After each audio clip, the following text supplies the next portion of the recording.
Hello, everyone, and welcome to the Future Forward Sales Podcast. I'm your host, Lynn, and today I'm joined by our special guest, Jeff Reynolds. And I am so excited. Well, first of all, Jeff and we talked for like an hour before we even hit record, but here we are. We're going to be talking about how to become a great leader to make real, lasting impact. I mean, what a tremendous topic. And I'm going to tell you something about Jeff. A lot about him, in fact. He's an entrepreneur and advisor with over 20 years experience in marketing. He teaches established companies how to think and act more like startups, and also teaches startup tech, not necessarily tech, but startup founders how to grow into established companies. His focus is to guide companies so they can create meaningful, systematic marketing departments that meet goals through an aligned strategy. Jeff is passionate about mentoring marketing managers and providing them with the tools to build courage and lead their marketing teams to produce the best output. His first book, which was on this exact subject, and I'm going to read it right here, is The Monster That Ate Marketing. It sounds like one of those great B movies from the day. And That's the it is idea. actually, yeah, and it's actually set to be published this summer. So, depending on when you're listening to this podcast, this is 2022. And I'm going to give you a little bit more background. It's just incredible. But for the past 6 years, Jeff has been the president of Reynolds and Myers, R plus M, a marketing agency specializing in food and shelter companies. And now he's excited to branch out into the consulting space. And just for some more background, before that, Jeff has founded several startups, including a venture backed legal tech company, a Twitter based flower delivery service, and an early e commerce company. He has been a guest on the Really podcast, and his work has been featured by Forbes, Huffington Post, Good Morning America, The Wall Street Journal, and BBC, among others. Um, on a personal note, Jeff loves to travel the world with his wife and his two children, and he regularly volunteers to teach and mentor aspiring entrepreneurs. He lives in Boise, Idaho with his family. Jeff, welcome to the show. That was a lot, man. Sorry to make, man, that's a lot. Glad to be here. Thanks for having me. Well, we are thrilled that you're here. And for everyone who's joining us, or anyone who's joining us for the very first time, please don't miss a single episode by subscribing to Future Forward Sales wherever you get your podcasts. And while we're on the subject, take a moment. If you love what we're doing and love what we're sharing, please give us a 5-star review. We would very much appreciate it. Okay, Jeff, let's get to it. I've introduced a whole bunch about who you are and what your company does, but let's cut to the chase and give us some more of that secret sauce of what you're working on. Yeah, I mean, I think it could really be broken down into this idea of the marketing blob. You had mentioned that the book title sounds like a 50s B movie, and that's what it was meant to be because it grew out of this metaphor of what I've called the marketing blob. Now, I think I talk a lot about leadership. I see it through the lens of a marketer because that's been my life's work. But that doesn't mean it doesn't apply to everyone. And I would just point out, like, the bottom line is that leaders these days are drowning under a list of to-dos, new technologies, new complexity, all this different, these more and more and more, and yet we're still same old human beings. We're just the same human beings that our grandparents were and their grandparents were. And so what I'm trying to do is advocate for taking more of a organizational planning or organizational design approach to leadership instead of people do a lot of great work around like personal attributes of leadership, and I believe in all that, but my area of focus is how do we actually structure your organization so it accomplishes what you want to accomplish, both for the company, you, and your team. Yeah, absolutely. I mean, that's brilliant. I mean, honestly, having that kind of a roadmap and then putting those types of systems and processes in place is really a gift to the organization and to your team members. And you can really redirect your resources into things that really matter. So I love what you're doing, but I'm just curious, what's one of the biggest challenges your clients face? Yeah, the, the biggest thing is that nobody has the intentionality, or very few people have time, energy, or focus to have intentionality in how they're structuring their organization. And for this example, let's call it a department, right? If you're a department, most people, don't start a department from scratch. They inherit a department, and then they over time sort of modify it, oftentimes frankly in their own image. So if they were a commodity, if they ran a commodity division of company, and then they go into a high value add, they take over a high value add products division, they start running that high value add products division an awful lot like that commodity division. And I think we need to be thinking differently. We need to be, instead of building it around us, we need to take a step back and think, if I was trying to turn my department into a machine, and I say that not to take the humanness out of it, but in fact to try to free humans to do what they do best. But if I was building it as a machine that let humans do their best work, what would I do? What would I intentionally change about my organization? And that's, what I've developed over the years is a framework that helps walk people through that challenge of approaching in that challenge intentionally. Sorry, I'm tripping over my words. Well, I hear what you're saying loud and clear because I think that there's, for one of a better word, just so much busy work and Yeah. things that people are going through. And to me, it's just been, you said earlier, layered on, and it's becoming more urgent than ever. I mean, is that the sense that you see and that you pick up on? Oh man, not only that, there's this thing we call it marketing FOMO, but FOMO could fit everything, the fear of missing out. We not everybody who's doing the right things. Like, so many people are doing the right things, but then there's these other people over there doing busy work things, and they start thinking, wait, maybe I'm not doing enough. Maybe, those people who are, just for an example, on every social media channel and spending, you know half their man hours a day or whatever a week working on that. Maybe they're doing the right thing. And I start getting this like fear of missing out, or FOMO. And in the end of the day, that's all made up. That's like in our own mind. That's not reality. And our job as leaders is to get closer to reality, what reality needs us to do, what our organization needs us to do, what our people need us to do, and design around that. And I believe, frankly, we were talking a little bit about this before, that because marketers and salespeople, frankly, have gotten so good. There's so many of them are so good. They're good at generating that FOMO and then getting us distracted from the things that we should be doing. Instead of focusing on things we should be doing, we're doing things that we think we other people think we should be doing, if that Yeah, makes sense. yeah. No, I mean, there's always that shiny object syndrome and or that, what's the latest and greatest thing, and you end up spreading yourself too thin, bottom line. And you're not actually thinking strategically about, certainly from an organization, from a sales perspective, where's our client, where are they at, how are we meeting them in the best place, and that's going to optimize that that first spark. And so I love what you're saying, and I'm curious because I know I've done some work on this, and you and I were chatting, as I said before. How does this challenge cost the client their ultimate goal? Well, most people spend their careers running very hard, but it turns out if you're running in circles, you don't get anywhere.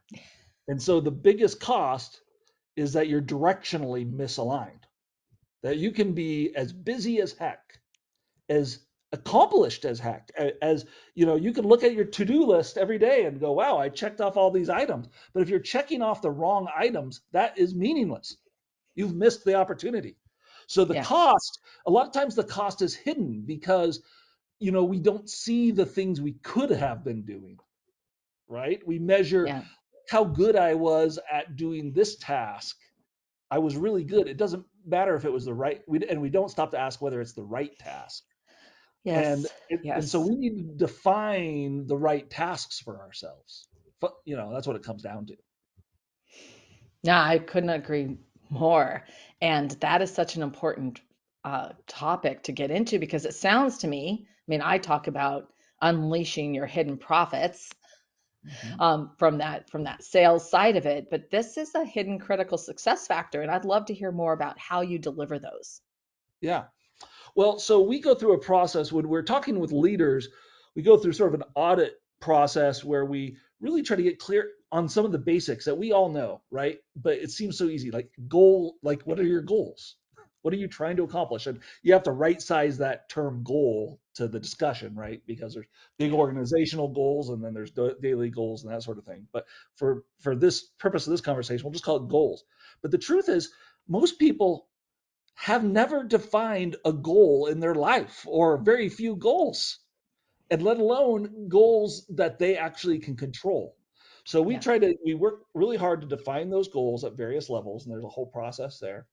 And then we define that strategy on like, and my definition of strategy is a intentionally designed plan to win. So, we can argue there's other definitions that are also good definitions, but that's what I use. And the key there is that it's designed and it's to win. And so, but to say you want it to win, then you have to define what game you're winning, right? yeah, So most people don't do either of those two steps. They say that they use the word strategy talking about tactics, um, yes, and not a whole plan. And then, so that's the basic. But then it gets much more interesting because then we look at this concept of capacity. And capacity we break it down into infrastructure, uh, which is like process and teams and that sort of thing, culture, and then, of course, uh, talent or capacity, the ability, human beings that can do things. And we go through a process where we examine all those things and try to see how holistically can it all be mapped. Can you do process mapping on your team just like you do it if you're building software or something like this, right? yeah, of And course you can. of Yeah, course you can.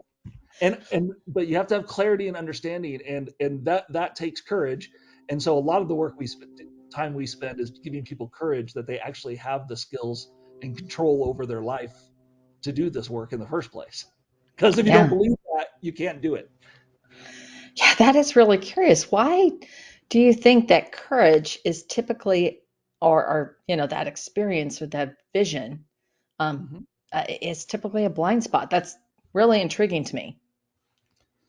Yeah, I think, in my opinion, a lot we talk about courage, like some of these things we put up on a pedestal too much. Um, that courage is, the brave men and women who go to war or do these Yeah, big things. But the truth is, every day, and again, I don't mean to just quote back our earlier conversation. You said something that really resonated with me earlier, which was every day we make thousands of little decisions, yeah, some little, some not. And each one of those is a little act of courage. And I believe that our society, our business culture has mostly beat that out of a lot of people, partially by not aligning incentives and things like this, and partially just by normal human herd mentality things that sneak in. It's a very human thing. And so we actually don't learn the skills of recognizing when we have an original thought or a thought is our own versus sort of the herd's thought, if that makes sense. yeah. And so the No, first thing you have to be able to identify when, oh, I have an idea, I have a thought, and I'm valuable, and my opinion matters. yeah. And so that's step one. Yeah, no, I would agree. That is step one, and being able to then articulate that and get it out there. So, I mean, this sort of leads us into, for someone who's in that space, what's one of the essential actions that they could take as an individual? And then let's sort of pivot and talk about as an organization, but let's talk about as an individual.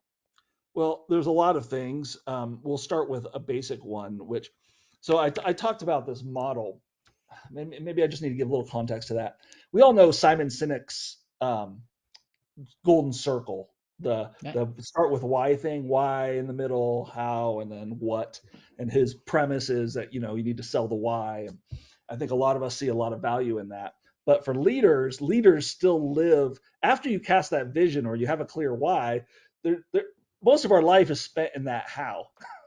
And figuring out how to tie that why to that how to the what, in my opinion, is a big part of what leadership is. And a big part of that, the thing that surrounds all of this, is the ability to set priorities. And Yes. I don't know if you've run into this, but I think this is an area, because of the pressures of of modern life, that people really like. If you say to somebody, what is your priority? They instantly give you a list of four things. Well, that's not a priority. That's a list of four things. Um, and I just think that the biggest thing that all of us can start doing is recognizing our human limitations. That multitasking is generally bunk for the most part. We can that's There are debates to be had there, but that we all need to get really clear on what we're trying to accomplish and prioritizing the actions to do that. And so, Yes. a tool I use is the impact achievability matrix, and it's just like a simple little L graph, or you can do it as a quadrant graph, where you measure on each axis what is the highest impact items I could be doing, what are the chances that I'm going to be able to achieve them. You sort of plot those on the graph, and you focus up on that upper right hand quadrant, and just that simple exercise, to so you can start saying, this is what I'm not going to do, even if you don't get to totally what I'm going to do, and you have to debate what all these little things, between those five things that all seem like good. That's fine, but it's way better to at least eliminate, the things that you absolutely shouldn't be wasting your time on, which is Right. where most of us spend most of our day. Yeah. No, I think that's brilliant. And of course, to your point, prioritizing and figuring that out is probably one of the greatest gifts that you can do yourself, because then you can really feel like you've accomplished what you set out to do every day or every week or every month. I mean, tasks take different amounts of time and you nibble away at them in some cases. Well, that's wonderful. That's wonderful. Wonderful. And I think the last thing is, do you have any advice, for potential clients or people out there, organizations, what are some of the one essential action that they can take to sort of realign, um, and I'm going to say strategy and what they're doing. Yeah, I mean, every these are such personal things, right? But and I don't know if this really ties to necessarily directly strategy, but if you ask yourself every day, what is the one thing that I could do today such that I by doing it, I eliminate the need to do something else. Does that Yeah. make sense? So, Yes. what are those items that if I could just change something today, well, that could be changing a process, having a conversation, any of these things, eating the frog, doing the thing I don't want to do. If I do that thing today, which one of those things would mean that my life would be easier in the future and there'd be a less to do in the future? I think asking yourself that simple question starts to put things in perspective in terms of where your focus should be. Yes. Because obviously there's some things you just got to get done. I'm not saying, I Yeah. realize I'm not trying to do Yeah. Yeah. this, but the crux of my work is trying to make people's lives better. The crux of my work is that if we keep down this path, all we're going to have is a bunch of burnt out bodies of, shells of former human beings that are, known as marketing leaders or leaders, because humans can't keep up this pace and pressure. So it's time for us to think about how we're designing our life, our department, and our role as leaders. Yeah. Oh, thank you. Thank you so much. That's brilliant. What a way to round up our show. And I want to just, Jeff, I want to thank you for sharing how to become a great leader and make real lasting impact. I know that our audience, everyone who's tuned in, is going to want to know more about where they can find you and find out more about you. Oh yeah. Everything's at jeffreynolds.com. REYNOLDS, just like my family uh, aluminum foil company. Not really, but it's like the aluminum foil company. jeffreynolds.com. Brilliant. And we'll make sure to include that link below so you're just one click away. This has been such an informative discussion. And for everyone who tuned in, if you have ideas that you would like to share, we love hearing from you. You can leave us a comment down below. If you would like to share a topic or a suggestion, you can email us at jointheconversation at petitequeen.com. And of course, to stay current on all of our insightful advice, our breakthrough advantages, and incredible episodes like the one today here with Jeff, you can sign up for our weekly Wisdoms newsletter at petitetoqueen.com. And I want to thank everyone again for listening and tuning in and for being part of our audience. Thank you so much. And Jeff, thank you. This has been such a great episode. I really appreciate your coming on today. Oh, thanks for being awesome, Lynn. You're good energy. Always.